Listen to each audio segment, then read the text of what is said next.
Hello, I'm Susanna Banerjee. I'm a consultant medical oncologist at the Royal Marsden NHS Foundation Trust and a professor in women's cancers at the Institute of Cancer Research in London, UK. Welcome to our second episode in our podcast series titled More Than High and Low Risk: How We Have Learned That Endometrial Cancer is Not a Single Malignancy. Joining me today is Dr. Challing Bose, who is a consultant pathologist at the Leiden University Medical Centre in Leiden, the Netherlands. Welcome, Challing. Good morning, Susanna. Great. So we've got lots to discuss in this episode, but I'd very much like if you could introduce and update us on the molecular classification and guidelines for endometrial cancer. Well, that's immediately a big question. Lots of things have changed over the last, let's say, 10 years or so. But I guess when you ask me about this, I have to start with the TCGA back in 2013 that molecularly defined a large series of endometrial cancers and clustered them on the basis of tumor mutational burden and copy number alterations. And this resulted in the identification of four molecular classes as we know them now.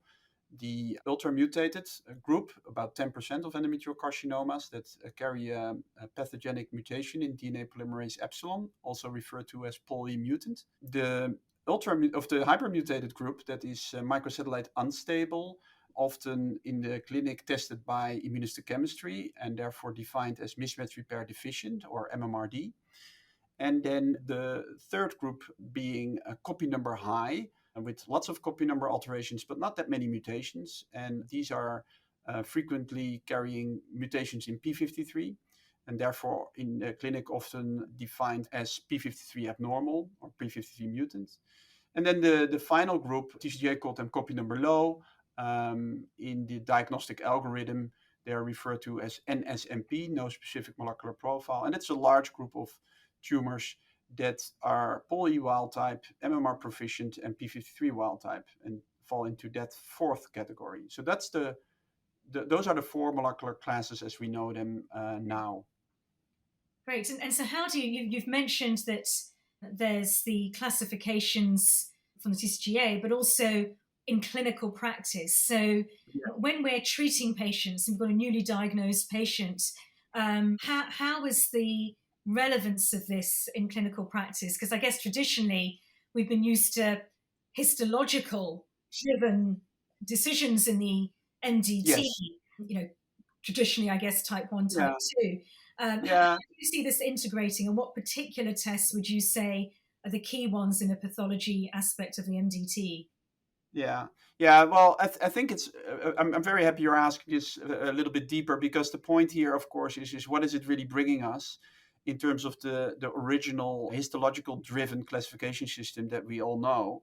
And it's really adding an important layer of information which can be used for risk stratification. And the histotype approach, where we distinguish, of course, endometrioid, and we grade the endometrioid in low and high grade and non-endometrioid, had a couple of problems, that system. And most importantly, there was a high inter-observer variability. And we've known that for a long time. About 1/3 of the high-grade tumors, we disagree, even experts disagree what the proper histological subtype should be. And that's not a very good basis, of course, to risk stratify. And it, in addition, doesn't give you a nice biological basis to, for example, think about targeted treatments. So what the molecular classification really brings is a more robust and better reproducible system that outperforms the risk stratification, as well as it provides you a biological basis for potential future more targeted treatments. So it's really a step up in terms of what we can provide as, from the pathology department to work at the table at the molecular tumor board. And just to make that point even more clear, I'm sure a lot of people know this, we've identified the polymutants, those that are highly mutated, to having a very indolent and good behavior. Often in a couple of Meyer curves, you see flat lines for those 10% that carry a polymutation. And a large proportion of these are actually high grade. Endometrioid and or non-endometrioid. So there clearly we add a lot of information if we do poly testing. Great. So, and in terms of ease of carrying out these tests in cancer centres and also other hospitals, what do you think would be the bare minimum, really, in terms of balancing Yeah. I get practicality? often, yeah, Susanna, I get this question already for 10 years, a lot of times at very various stages. And of course, if it's your aunt, you want to do everything, right? Yeah. It's important you want to have as much information as possible at the table where you make your decisions.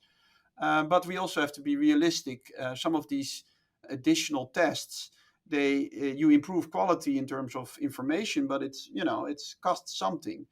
Um, and what is the bare minimum, and what can be approaches? Well, one thing is to perform the molecular classification in the context of a patient that you would otherwise want to consider, for example, an adjuvant regime with chemotherapy, Mhm. because of the toxicities of the treatment. And you might want to select those for additional testing because it will have the most significant impact. um, at the same time, if POLE testing is really the hurdle, because that's often the more complicated, because that's the only DNA-based test that's required for the diagnostic algorithm, you are left with immunohistochemistry. And I think within Europe, pathology labs are capable of doing immunohistochemistry. So that leaves you with P53 and MMR immunohistochemistry. And I think those I would recommend doing for every individual case because it does give you some guidance. And then on selected cases, you could additionally do POLE testing, given that there are limited resources. Um, that has been my answer for many years, but the problem is also that of the good news is also that a lot of new tests are being developed that make POLE testing cheaper right now. Great. That's what we need to hear. So, and I think from a clinician point of view, the MMR deficiency status is really important as we see the role of immune checkpoint inhibitors changing the paradigm of treatment in endometrial cancer beyond chemotherapy. So, with approved therapies in our clinic, I also think it's really interesting to see clinical trials evolving and adjuvant therapy being tested based on molecular subtypes. So, for example, the Rainbow International Academic Study, because we know that, for Absolutely. example, P53 aberrant patients with endometrial cancer have a worse prognosis than, for example, what you've just described with POLE. So, I think it's really exciting times, but it has clinical relevance now as well as in clinical trials. Um, Absolutely. I mean, you're completely right. So MMR testing, of course, is there's a lot of interest now regarding the optimistic or the good results for checkpoint inhibition in advanced and metastatic setting. But this is also possibly moving towards adjuvant setting. Indeed, the Rainbow program is targeting this.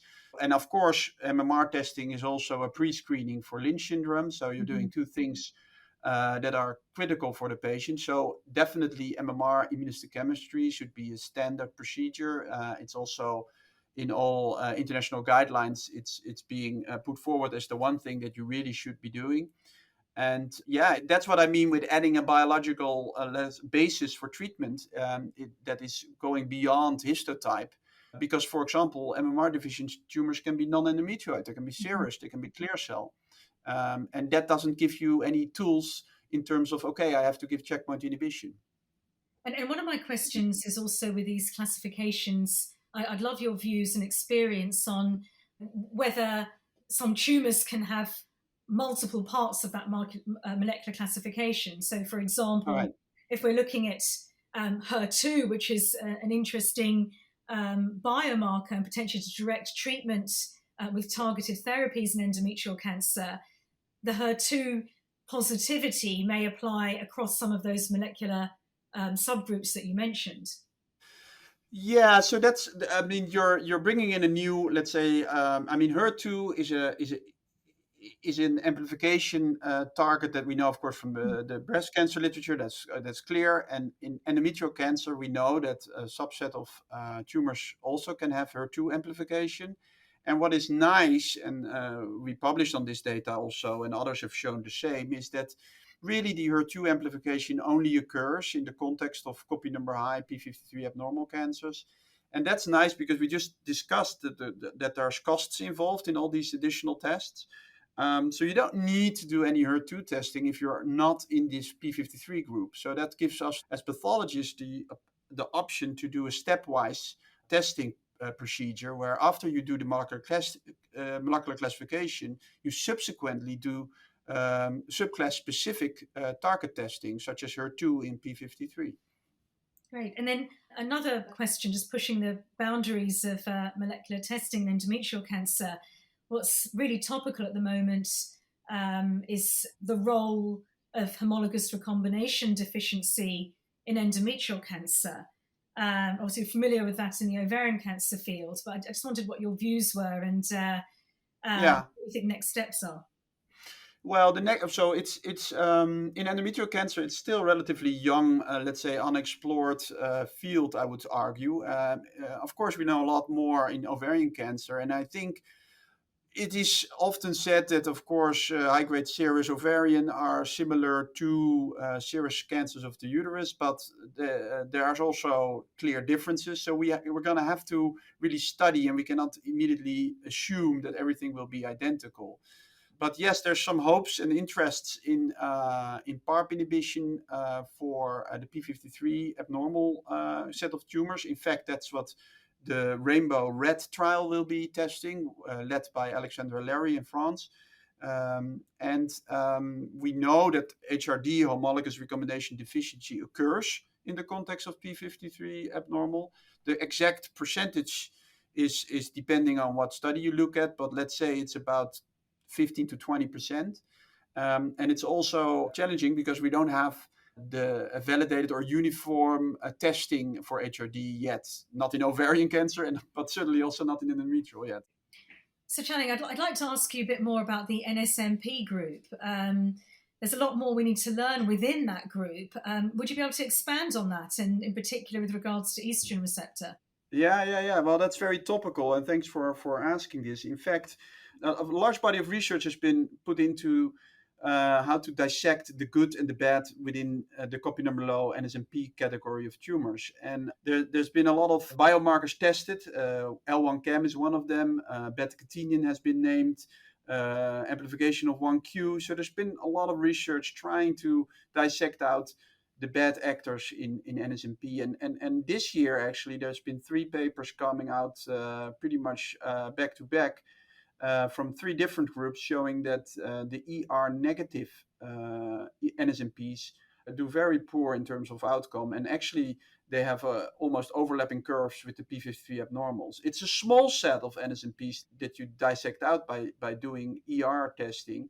But given the wide application, everybody has access to ER immunohistochemistry. So it's a really nice sort of way to dissect out those bad ones in NSMP that probably need very different treatment because of the fact that they are also fully ER negative.